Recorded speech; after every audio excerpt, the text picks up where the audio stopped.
Maria.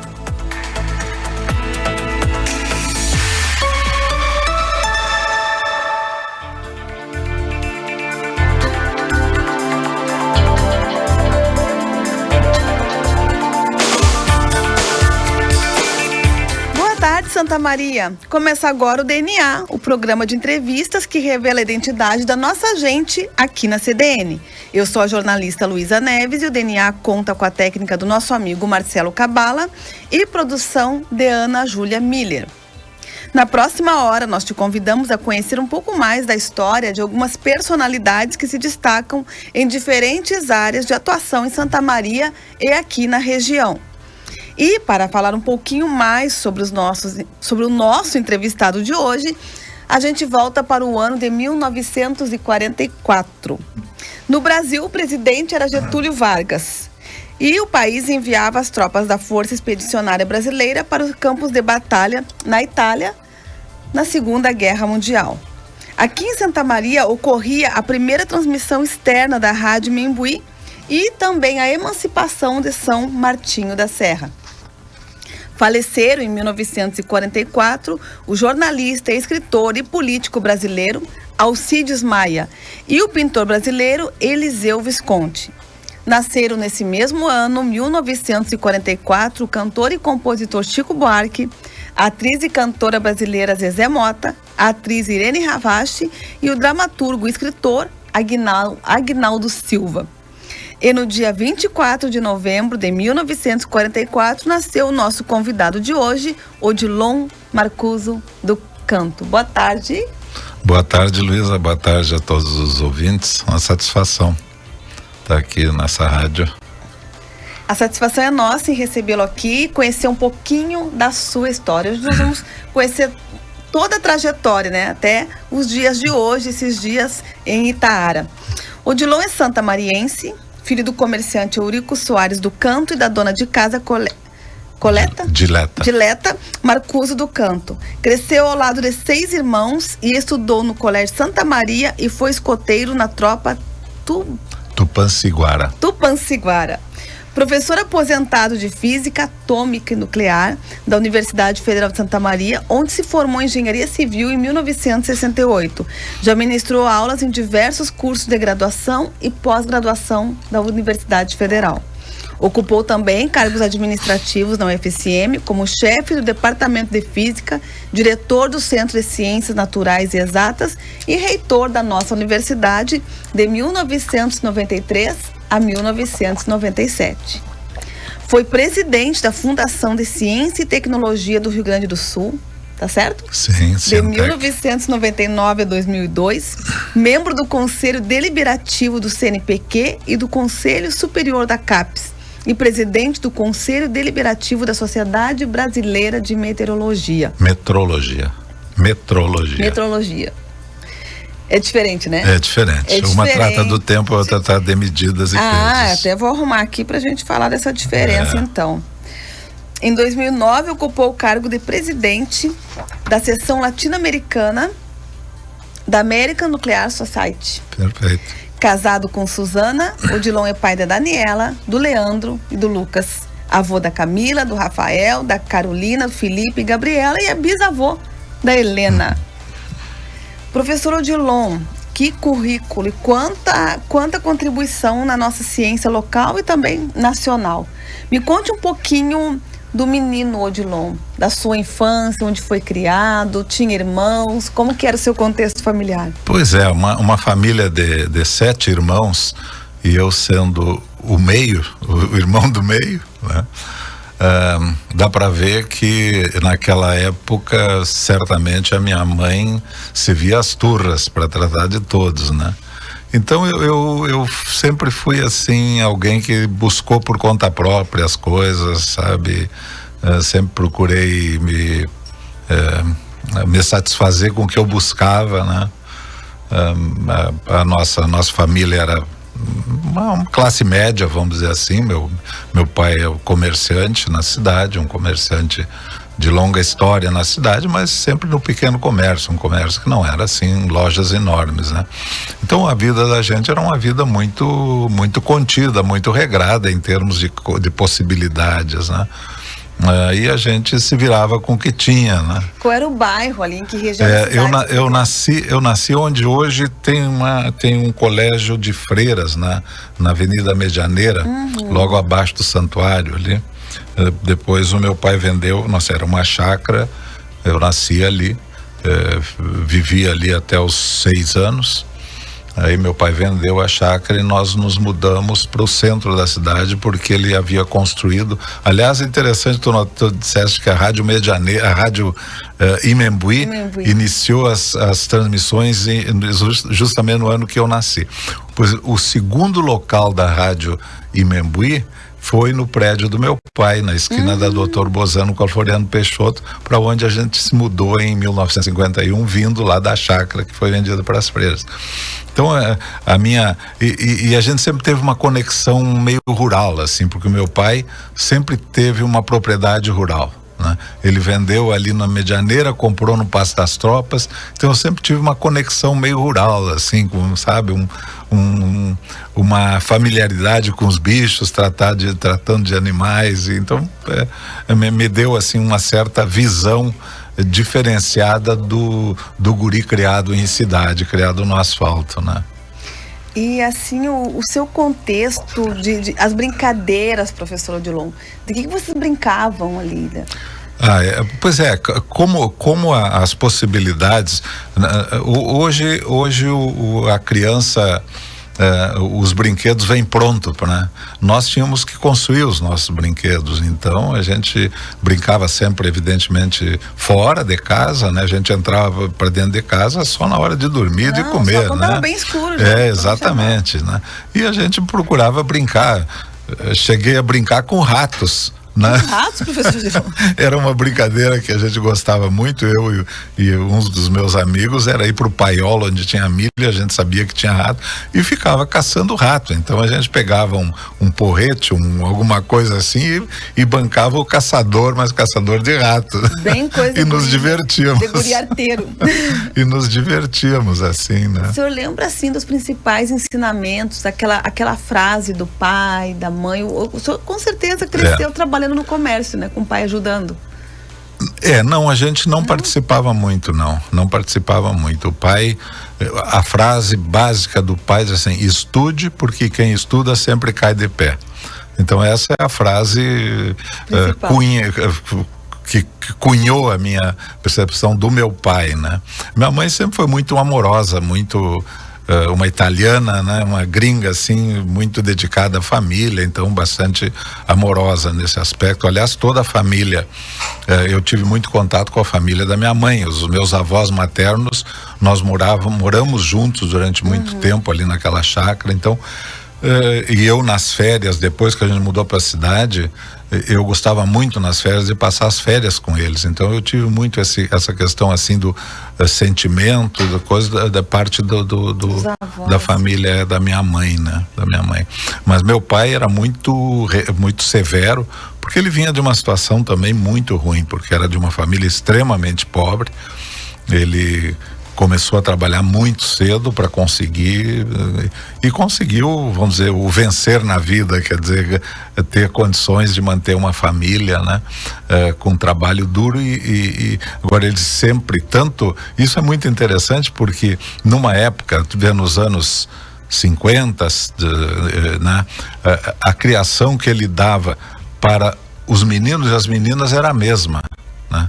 Ele não diferenciava, né? Diz assim, bom, mulher é para casar, então tu vai aprender bordado, corte, costura e bordado, como na época era muito tradicional, né? Ele dizia, não, tem que estudar, porque quem estuda sempre cai de pé. Eu vou guardar essa frase. Professor Odilon, mandaram uma pergunta para nós ali da técnica, né? Se o senhor já trabalhou em rádio, porque o senhor tem voz de locutor. Pois é, perdi a oportunidade. Não, nunca trabalhei em rádio. Quem sabe agora, Marcelo? Vamos convidá-lo, né? Então...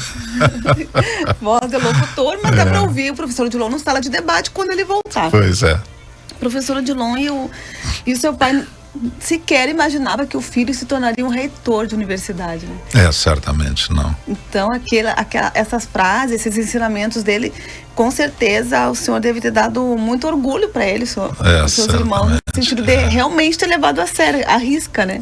Ele viveu até os 95 anos, então ele acompanhou toda a minha carreira, praticamente toda ela, porque quando ele faleceu, eu já estava na minha última, meu posto que eu exerci por último, que foi de secretário-geral da Agência Binacional Brasileiro-Argentina, que faz controle de material nuclear nos dois países, né? Então a minha mãe faleceu muito jovem. Eu estava, na época eu era era chefe do departamento de física quando ela faleceu, né? Uhum. Professor Odilon, assim, teve alguma arte, algum castigo, algum momento assim que não precisa, claro, contar assim aquele momento que o pai teve que ir lá no colégio? Onde é que o senhor estudou? Onde é que o senhor fez as primeiras séries? No Santa Maria. Eu estudei toda com os colegas, com o colégio marista, né, com os maristas. Mas uma situação que até esses dias me lembrei do meu pai, porque eu recebi nessas coisas desses posts que a gente recebe pelo WhatsApp, assim, uma foto de Jesus e alguém perguntando para Jesus, né, o que faz para mostrar que o estudo é importante. E aí Jesus diz assim: manda capinar um dia, né? E eu realmente fui mandado capinar, porque na segunda série ginasial eu meio que me tropecei, rodei na segunda série ginasial, e meu pai não teve dúvida, me mandou para a chácara, que ele tinha umas pessoas que trabalhavam lá, e eu fui para lá e fiquei lá 2-3 dias ajudando a colher batata. Então, literalmente, eu recebi essa lição do capinar para aprender o que é o estudo, né? O senhor sabe que o meu esposo, ele é militar, mas na adolescência ele trabalhou muito fazendo horta, muito para fora, assim. E ele fala para os guris: estudem, porque o peso da caneta é mais leve que o da enxada. Exatamente. Mas agora o senhor falando, eu isso. lembrei. Agora temos duas frases: que estuda porque quem estuda cai de pé. Nós temos um quadro aqui, professor Odilon, que é o diagnóstico. Não sei se eu costumo escutar o DNA. Nesse diagnóstico, a gente não chama um médico para verificar a sua saúde, mas outros especialistas. Eles vêm deixar um diagnóstico, um recadinho para o senhor. Vamos ouvir então aqui os 2 primeiros áudios. Fazemos parte de uma turma de amigos há mais de 50 anos. Muitas festas, muito carinho nas dificuldades, filhos que também ficaram amigos e hoje os netos que completam nossa alegria. Somos todos irmãos, uma grande família. Buenas. Eu tinha escrito para falar do Odilon, mas o Odilon é um cara que a gente não precisa escrever nada para falar dele. É um PhD formado pela Universidade da Califórnia em Berkeley, título difícil de conseguir, mostra a inteligência de seu portador. Professor, pesquisador, excelente administrador. Foi um reitor que lutou muito pela universidade pública. Foi presidente do Cientec no Rio Grande do Sul e também diretor técnico e posteriormente presidente da FINEP, que até hoje participa, que eu saiba, sem remuneração, das discussões nacionais e internacionais sobre energias alternativas. Ele é um expert em energia nuclear. Mas acima de tudo isso, ele é meu amigo desde os anos 70. Nossos familiares são amigos, nossas famílias são amigas. Seus filhos, Daniela, Leandro e Lucas, são, e assim que nem as noras e os netos, são nossos amigos, assim como a esposa Suzana, nossa querida amiga. Amiga é isso, é se querer bem. Eu quero bem o Odilon, eu acho que ele quer bem a mim. Amigo é amigo. O Odilon está numa escala superior para mim, ele é como um irmão para mim. Gosto muito dele, tá? E acho que foi uma homenagem muito boa essa que estão prestando para ele. Ele merece tudo isso e um pouco mais. Quem são essas pessoas, professor Odilon? O primeiro é a Cleide, né? Isso. E o segundo, o Luiz Antônio, né? Isso aí, como é bom ouvir, né? Sem dúvida. Dos amigos É bom a gente ser bem quisto pelas pessoas que a gente ama também, né? Professor Odilon, o que o senhor lembra ali dessa fase de segundo grau? Hoje ensino médio? Sempre na mesma escola você estudou, né? O segundo grau aconteceu que quando eu tinha 9 anos, eu estava terminando a 4ª série ginasial, a 4ª série do primário. Eu resolvi que eu ia ser irmão marista. Hoje, avaliando assim, eu acho que a minha vocação maior era querer sair de casa um pouco e conhecer novos lugares. E realmente foi o que aconteceu. Então, com 9 anos, eu fui para um internato pretendendo ser irmão marista. E fiquei até os 11 anos. 2 anos. 3 anos eu fiquei, E isso aí, tive em colégios em Veranópolis, em Getúlio Vargas, aqui no Rio Grande do Sul, e depois em Joaçaba, em Santa Catarina, né? Mas eu percebi que minha fé religiosa não chegava tanto para ser marista e eu voltei para casa, né? Mas eu acho que foram momentos, 3 anos de aprendizagem também, de aprender como viver, né? E depois aí voltei e fui para o Colégio Santa Maria, continuando, que eu já vinha desde o primário. E o ginásio, então, eu fiz no Colégio Santa Maria. Foi uma época muito boa, gente. Na época a gente construiu amizades que permanecem até hoje, né? Então foi uma época muito boa. Na época era uma instrução muito abrangente. Nós tínhamos canto orfeônico, né? Nós tínhamos filosofia, né? Então, realmente, línguas, inglês, francês, latim, né? Então, eu acho que isso me abriu horizontes muito grandes, essa educação que eu tive no Colégio Marista, né? É isso aí, vamos ouvir mais um áudio, então? Tenho conversado ultimamente com o Odilon muito sobre... Tenho conversado ultimamente com o Odilon muito sobre o papel que ele desempenha na Universidade Federal de Santa Maria e na cidade de Santa Maria. O que ele foi e o que ele representa para a universidade. Tem muita gente que não sabe muito onde ele andou, o que ele fez, o que ele representa, o que ele estudou, a ciência que está dentro da sua essência e que nós, santamarienses, ignoramos e que a gente não pode deixar passar isso em branco. Eu tenho conversado muito com ele, repito, para que ele consiga ou tente achar uma forma de mostrar isso para a nossa comunidade. Isso aí, o professor Odilon do Canto, recebendo homenagem dos amigos, e esse é o Luiz Antônio. Luiz Antônio, pois é, então o Carlos Eugênio Dautio me enganou com a voz dele, porque parecia a voz do Luiz Antônio. Dautio, realmente a tua voz doa mais como o Luiz Antônio. Agora sim, agora o Luiz Antônio ficou nítido. Então, realmente o primeiro é o Carlos Eugênio Dautio, um irmão mesmo também. É isso aí, então, e com esse áudio nós chamamos o nosso intervalinho, então, já voltamos.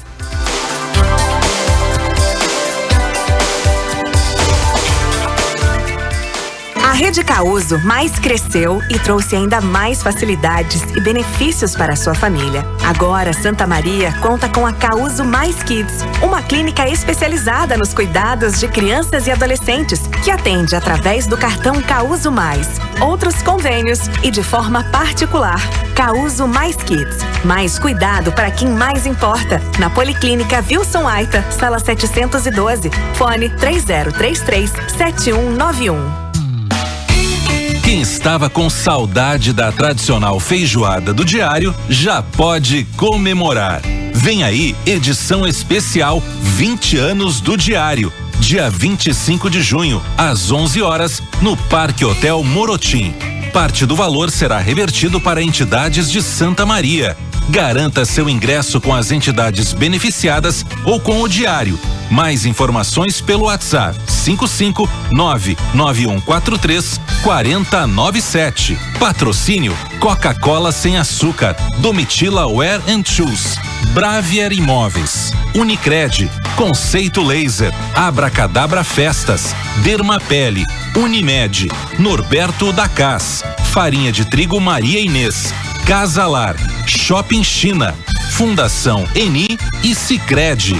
Realização Diário.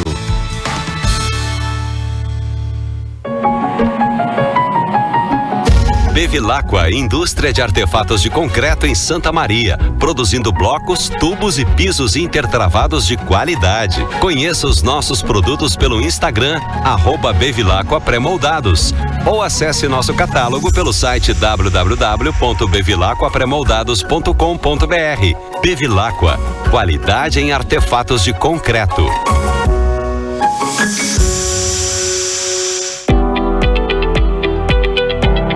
O agronegócio precisa de soluções em segurança.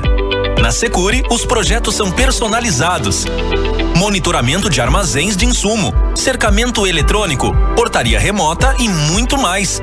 Com o sistema de tecnologia da Securi, você se preocupa apenas com a sua produção. É a sua liberdade com a nossa segurança.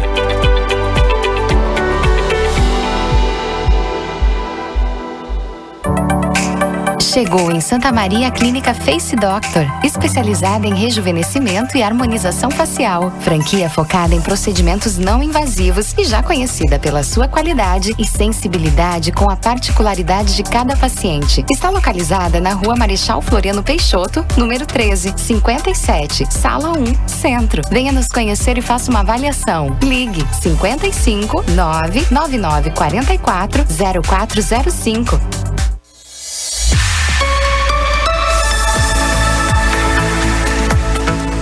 DNA.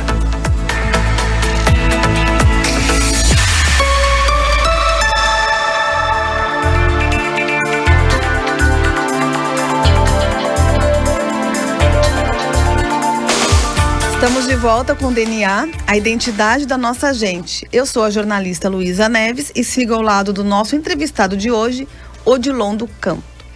Professor Odilon, nunca fui sua aluna, porque nunca estudei engenharia, mas uma vez professor, semi-professor. E eu gosto muito de chamar os professores de professor. A sua relação com Santa Maria, o senhor pensou em morar em outra cidade? Oportunidade não faltou, né? Pois é, porque quando eu estava fazendo engenharia, eu em nenhum momento eu pensei, bom, eu vou ser professor, né? Eu queria ser engenheiro, né? Então eu me imaginava assim, sendo engenheiro numa cidade que eu não determinava qual, casando, tendo filhos e sendo engenheiro civil, né? E por essas coisas que acontecem, que a gente não sabe de onde, eu acabei sendo professor, né?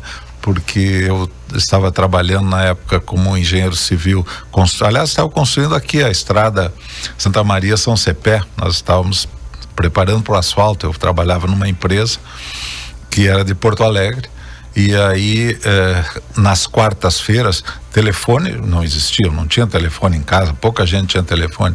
E então nas quartas-feiras à noite era de praxe eu ir na telefônica, na CRT, que era ali ao lado do Correio, na Venâncio Aires, para fazer a conferência telefônica com o meu chefe, explicar o que havia acontecido na semana, receber as ordens para a semana seguinte, né? Dar o relatório, né? E numa dessas eu tinha um Fuca, um Volkswagen da empresa, né? E aí quando eu terminei a conferência telefônica, eu voltei pro carro, o pneu estava furado. Aí eu comecei a trocar o pneu, e passou um ex-professor meu, e a gente conversando, me perguntou que eu estava trabalhando nessa. Tu nunca pensou em ser professor? Eu digo, olha, não, porque não, eu estou indo para Porto Alegre e preciso de alguém que me substitua na disciplina de física atômica. E como tu foste o melhor aluno do curso, quem sabe tu queres assumir. Eu digo, bom, vou pensar, né? Me dá 2 dias para pensar. E fui para casa. Conversei com a Suzana, minha esposa, conversei com meu pai, e aí no 3º dia eu resolvi que eu ia ser professor. E aí assumi. Então, naquela época, a gente assumia uma cadeira por convite. Por né? convite. Por convite. E a partir daí, então, eu me dediquei, aí fiz mestrado, fiz doutorado, né? E, enfim. E a escolha para engenharia civil, voltando. Bom, essa inspiração? Eu acho que veio do meu pai, porque o meu pai era assim, ele era comerciante, como eu já disse, mas ele gostava muito de comprar ou casas que estavam ruins ou terrenos baldios e construir, né? Então eu desde pequeno sempre estava envolvido com a questão de construção, e aí então começou a despertar a vontade de ser engenheiro civil, né? E que na verdade eu fui muito pouco tempo engenheiro civil. Pois é, mas era mas teve experiência antes, né? Na exatamente, exato. E mais todo aquele tempo de cálculo. Por que eu tô falando isso? O meu filho estuda engenharia civil e às vezes eu tô vendo lá aquilo que vocês chamam de cálculo, que eu não consigo decifrar, e é muito complexo, ele é um curso muito complexo. É um curso que exige bastante. Professor, daí vem a docência, pois é, os anos estudando, e a gestão. Então aí porque algumas instituições universitárias no mundo têm o que chamam de carreira dobrada, assim, carreira, quer dizer, existe uma burocracia na universidade para administrar a universidade, e existe a carreira do magistério, a carreira acadêmica, né? Nós não temos isso. Então a nossa administração universitária é feita por pessoas que estão na academia, são professores, né? Pesquisadores que vão assumindo os diferentes cargos. O que aconteceu comigo foi que eu percebi que eu era muito mais útil em cargo administrativo que nos laboratórios. Eu era muito melhor no tratamento com as pessoas do que no tratamento dos laboratórios. Que é uma ciência também, né? Então, assim, agora é importante que a gente tenha nos cargos administrativos na universidade quem tem também carreira acadêmica, porque aí junta os dois saberes, né? Então isso é importante, né? Tem essa percepção da pesquisa, percepção do como é que o pesquisador se sente para administrar, né? Porque a universidade não é uma instituição qualquer, ela é muito singular na sua essência, né? E quais foram os principais desafios, professor Odilon, na sua gestão como reitor da Universidade Federal de Santa Maria? Ano de 93 a 97. A 97. Foram anos muito difíceis, aliás, está se repetindo agora, né? Com uma escassez grande de recursos. A diferença que existe agora para pior é que naquela época nós tínhamos uma administração governamental na União, no país, que eles tinham uma visão neoliberal, mas eram pessoas capacitadas. Hoje, infelizmente, na administração, eu estou falando diretamente nos ministérios, e eu digo isso com todas as letras. O Ministério da Educação, por exemplo, nessa gestão do Bolsonaro, é simplesmente escabroso o que aconteceu, né? Não só no Ministério da Educação, no Ministério de Ciência e Tecnologia, os ministérios fundamentais, Ministério da Saúde, eu nem vou falar na saúde, mas na minha área, Ministério de Ciência e Tecnologia e Ministério da Educação, um descalabro total, uma desestruturação do que se construiu ao longo dos anos, né? Então, a questão naquela época era uma questão de escassez de recursos, mas a gente tinha interlocução inteligente com o primeiro escalão do governo, né? O ministro e o secretário de ensino superior eram pessoas que a gente podia dialogar, eram pessoas de diálogo. Hoje não existe isso, hoje não existe essa percepção, né? Então, hoje eu fico penalizado por quem está nas reitorias hoje, porque realmente é uma situação muito difícil que eles estão enfrentando, né? Não há dúvida. Então foi uma situação difícil, mas a gente ia trabalhando, né? A escassez de recursos era muito grande, mas, como eu disse, existia uma compreensão do papel da universidade, né? Então isso ajudou bastante. E as realizações, professor, as principais, porque não dá para dizer que tinha só desafio, parece que a gente sempre pergunta dos desafios, né? Mas é importante também a gente lembrar das realizações. Era muito diferente de hoje, Bom, eu tive uma muita sorte, porque eu consegui montar uma equipe extremamente eficiente e assim, aplicada, e então isso me ajudou muito, né? Nós enfrentamos alguns desafios assim que hoje pensando não precisava ter sido assim, né? Um grande problema foi a história dos 84%, que foi uma na época, agora não lembro exatamente quando, mas foi anterior o que ano? Acho que ainda na época do Sarney, foi feito um gatilho e foi dado 84%. Veja só, naquela época a gente falava em inflação de 20% ao mês, né? Então foi dado lá pelas tantas um reajuste de 84% para uma parcela da universidade, não abrangendo todos, né? E aí era evidentemente entrava para a justiça e aí judicializava tudo, e tudo virava matéria de decisão judicial. E lá pelas tantas, e aquilo era uma briga que vinha já de longa data. E aí quando eu assumi em seguida, em 94, o Poder Judiciário cortou os 84%. Então nós tínhamos assim eu não lembro exatamente dos índices, mas eu diria assim que teria uns 70% dos professores sendo cortado em 84%, né, nos seus salários. E não havia o que o reitor fizesse, porque era uma decisão judicial. E a maioria do pessoal não entendeu isso. Então entendeu como se o reitor tivesse decidido, junto com o governo, cortar os 84%. Ou permitido. Permitido, né? Isso realmente foi um peso na nossa administração que a gente levou bastante tempo para superar, mas mesmo assim se conseguiu fazer alguns... Esse valor foi recuperado depois? Não foi.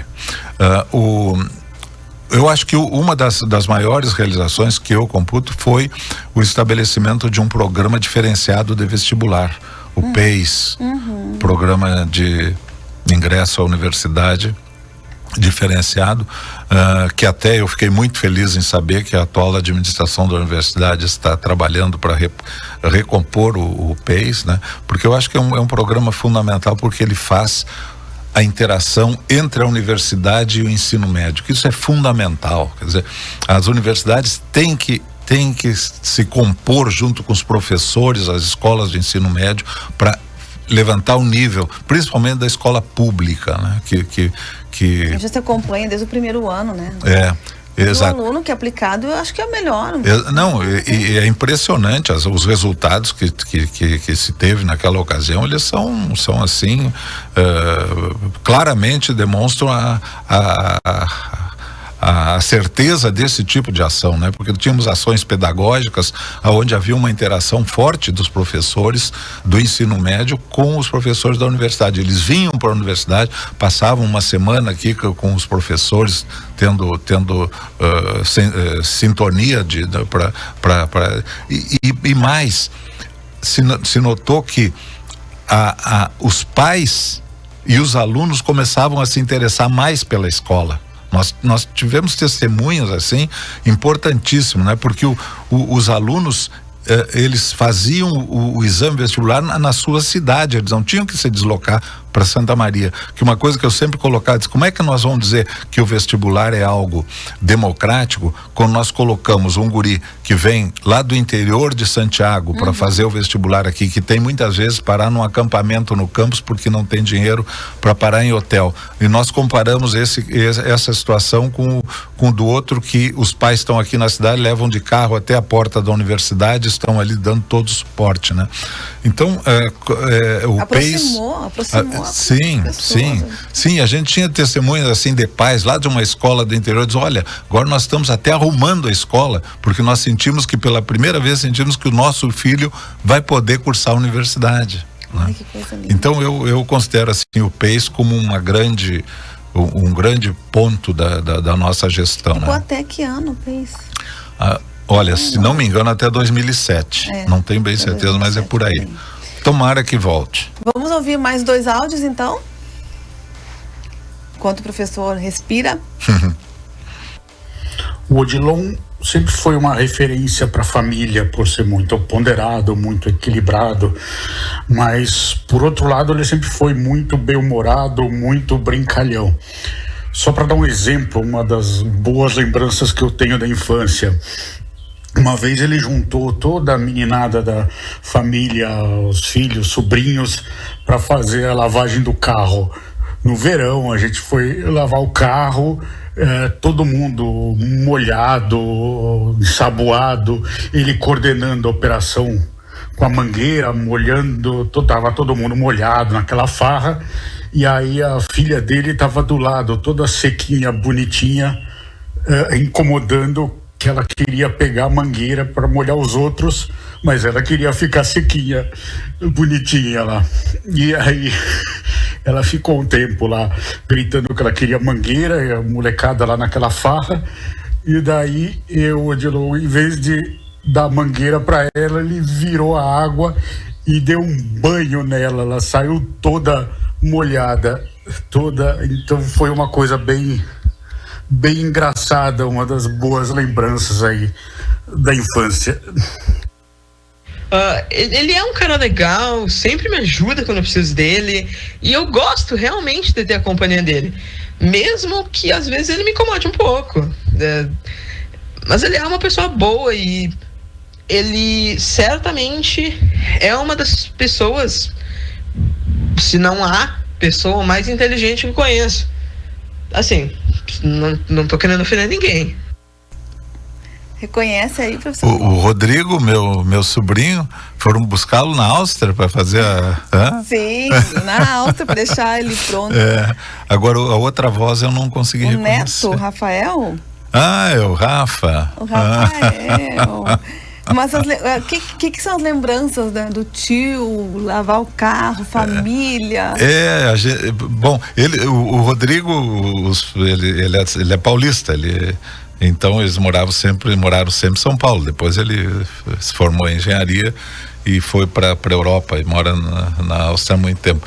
Mas assim, principalmente no final do ano, a gente sempre se reunia, porque, como eu disse antes, o pai sempre teve chácara, então a chácara era o ponto de reunião de todo mundo, né? E eu gostava muito de brincar tirar sarro dos netos, dos sobrinhos, certamente. Certamente aprontei muitas para eles, né? E são as lembranças que ficam dessa gurizada aí. Vamos chamar então mais um intervalinho, já voltamos.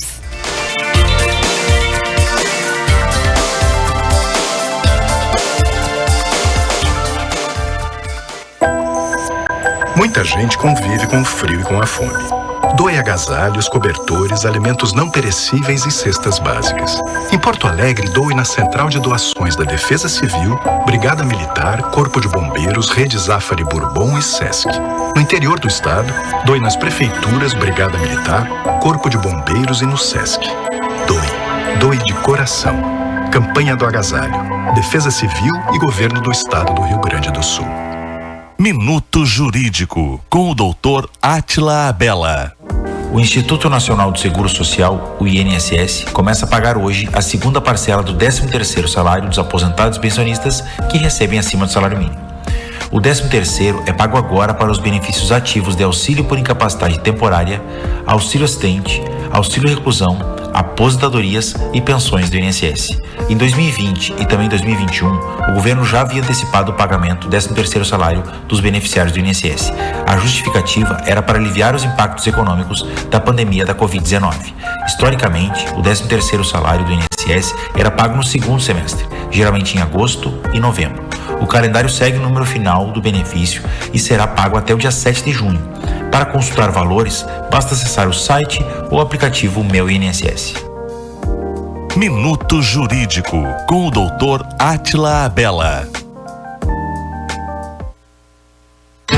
Conheça o Essere Natura, um condomínio fechado e projetado para oferecer uma infraestrutura diferenciada, perfeito para quem busca uma experiência de vida completa, com 140 mil metros quadrados de área. O empreendimento garante muito conforto e as melhores vivências para a sua família. Construtora Icosaedro, 55-30-25-2020. Essere Natura, sua casa de campo no Recanto Maestro. Todo meu amor eu mandarei para você. No dia 12 de junho, você tem um encontro marcado no Royal Plaza. Show especial The Beatles, com Magical Mystery Band. Exposição de lambretas e música romântica na praça de alimentação. O show é no domingo, dia 12, às 18 horas, no Hall Central. Venha passar uma noite especial aqui no Royal. Mais informações, acesse nossas redes sociais e descubra como ganhar uma espumante para curtir no jantar. Royal Plaza Shopping, compartilhando momentos.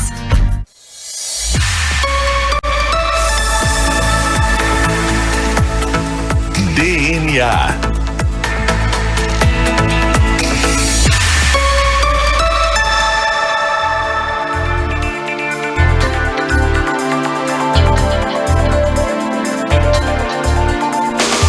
Estamos de volta com o DNA, a identidade da nossa gente. Eu sou Luísa Neves e sigo ao lado do nosso entrevistado de hoje, Odilon do Campo, que tem uma trajetória vasta na pesquisa, na ciência, foi reitor da nossa Universidade Federal e agora está aposentado desde que ano, professor Odilon? Da universidade eu me aposentei em 1999, né? Mas eu não parei de trabalhar, porque depois daqui eu fiquei 4 anos como presidente da Cientec aqui do Rio Grande do Sul, depois mais 5 anos na FINEP, né? Inicialmente como diretor, depois como presidente da FINEP, e os últimos 9 anos numa binacional brasileiro-argentina que faz controle de material nuclear nos 2 países, que eu era secretário-geral dela por 9 anos, né? Então eu parei em 2016. Explica para o nosso ouvinte, para mim também, o que é a FINEP, professor? A FINEP é a financiadora de estudos e projetos, é uma empresa estatal, que ela faz parte do Ministério de Ciência e Tecnologia e financia a inovação, basicamente, tanto nas universidades, nos institutos tecnológicos, quanto nas empresas também. Então ela tem um papel importantíssimo, né? Porque faz justamente esse elo da ideia se transformar em produto e processo, né? Quer dizer, o que a gente define como inovação é justamente produto, processo ou serviço no mercado. Quando ele entra no mercado, então aí é inovação, né? É aquela ideia que iniciou lá com um cientista pensando em alguma coisa, que, bom, isso aqui pode ser útil desta tal forma, aí se transforma ou num produto ou num processo, e quando isso vai para o mercado, então é uma inovação. Então o que a FINEP faz é incentivar este procedimento tanto nas universidades e nos institutos tecnológicos quanto nas empresas, né? Que é chegar lá no resultado, né? Exatamente, quer dizer, o que se quer é inovação, é o produto, processo, serviço no mercado, né? E então a FINEP é extremamente importante. Quando eu fui para a FINEP em 2003 como diretor de desenvolvimento, aquele ano de 2003, nós efetivamos um orçamento de 640 milhões de reais. Eu saí da FINEP em 2007 com um orçamento de 1,6 bilhão. E FINEP em 2010 chegou a operar com 10 bilhões de reais, né? Infelizmente, nos últimos governos aí, ela sofreu cortes, então tá numa situação bem difícil mais também. Mais delicada, né? É, mais delicada. Professor Odilon, o senhor hoje, como que o senhor administra o seu dia já longe? Não sei se consegue ficar longe totalmente, né, de tantas contribuições que o senhor já teve aqui na ciência também, na nossa universidade, mas hoje, assim, o senhor gosta de ler, de caminhar, como é que o senhor cuida da sua saúde? Como eu moro numa chácara com bastante espaço, o caminhar, o andar daqui para lá é sempre o cotidiano, né? Mas, evidentemente, eu acho que até eu tenho um compromisso por ter recebido, porque quando eu fico pensando assim, quer dizer, tive os meus estudos iniciais num colégio particular, né? Mas depois a universidade, o ensino universitário, o mestrado, o doutorado, tudo foi pago com dinheiro do povo brasileiro, né? Então eu tenho um compromisso social com isso. Então, muito embora, né, eu esteja aposentado hoje, né, mas esse compromisso não cessa, né? Então eu me vejo na obrigação de continuar participando, né? Então eu participo em alguns comitês, né, do Ministério de Ciência e Tecnologia, que fazem avaliação de institutos né? E participo de algumas associações, e ultimamente eu tenho me envolvido bastante na área nuclear também, porque é uma situação assim que não está no dia a dia das pessoas. No entanto, é uma situação que compromete todos, que é a questão das possibilidades de armamento nuclear ser utilizado, né? Ou por decisão ou por falha, por mau manuseio descuidado. A quantidade de explosivo nuclear que tem no mundo explodiria a Terra algumas vezes, né? Porque se considera que o número de ogivas nucleares hoje no mundo aptas a explodir está na ordem de em torno de 20 mil, né? Cada uma delas tendo no mínimo 20 mil vezes o potencial da bomba que explodiu em Hiroshima. Então imagina o que significa isso. Então eu tenho me envolvido aí com ações que visam o desarmamento nuclear. Agora, aliás, este ano foi o ano em que foi o Tratado Internacional de Proibição de Armamentos Nucleares entrou em vigor, né? Muito embora as nações nuclearmente armadas ainda não tenham assinado, mas de qualquer forma já existe assim um movimento internacional muito forte para o desarmamento total, né? Porque se a gente pensa é um absurdo tão grande o que a humanidade hoje expende em termos de recursos, não só monetários, recursos humanos, recursos energia, para manter um arsenal nuclear desse tamanho, e completamente estúpido, porque para os próprios governantes, aliás, há pouco tempo o Biden e o Putin fizeram uma declaração, antes da guerra, né? Fizeram uma declaração conjunta que o armamento, uma guerra nuclear é uma guerra para não ser nunca deflagrada, né? Então, assim, se gasta um horror que se poderia utilizar muito bem em coisas construtivas, como educação e saúde do povo, né? Que a gente acabou de dizer, né? Exatamente. O cálculo que se faz o ano passado, só para manter as ogivas nucleares e desenvolver novos armamentos, o mundo gastou em torno de 100 bilhões de dólares. 100 bilhões de dólares por ano. Então imagina o que dá para fazer com isso. Dá para fazer. Né? Mas vamos ouvir mais 3 depoimentos. Oi, algumas coisas que a gente faz junto. A gente vai dar comida para os peixes no açude. Às vezes tu me empresta alguns livros para eu ler. Às vezes tu também lê alguns livros comigo, tu brinca às vezes comigo. Eu vou várias vezes almoçar da tua casa junto. E eu gosto muito quando tu compra doce. Você é o engenheiro número 1, que constrói coisas pra gente, dá doce, brinca com a gente e faz os deliciosos almoços de domingo. Também o melhor salmão. Amo você demais. Nasci no mesmo dia que você. Ele sempre foi meu porto seguro. Eu acho que todas ou quase todas as decisões importantes que eu tomei na vida, eu perguntei antes a opinião dele. Ele é o tipo de pessoa com quem a gente pode conversar sobre qualquer assunto. E ele fala com a propriedade de quem lê muito, sempre leu muito. Ele é o tipo de avô e de bisavô que senta no chão para brincar com as netas mais novas. E estuda matemática e física com os netos mais velhos quando a coisa aperta no colégio. Ele está sempre pronto para fazer uma viagem, fazer uma festa, ou fazer um almoço com a família, ou então reunir os amigos. E se a gente pergunta se ele está cansado, aí ele diz, ué, mas eu sou jovem. E esta é a Daniela, né? A Daniela. E onde o senhor conheceu a dona Suzana, professor?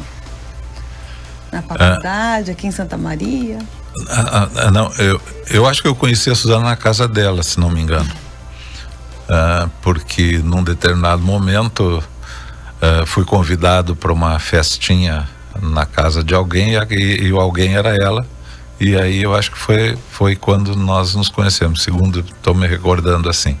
Mas ela estudava no Santana, eu estudava no Santa Maria, então provavelmente eu já tinha visto ela em algum momento, né?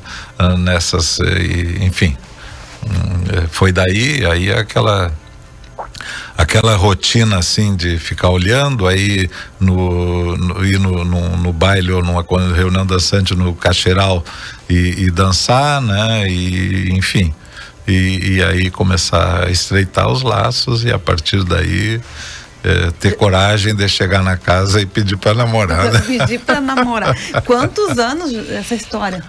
Durou 5 anos, né? Porque nós começamos a namorar quando eu entrei para a universidade em 1964.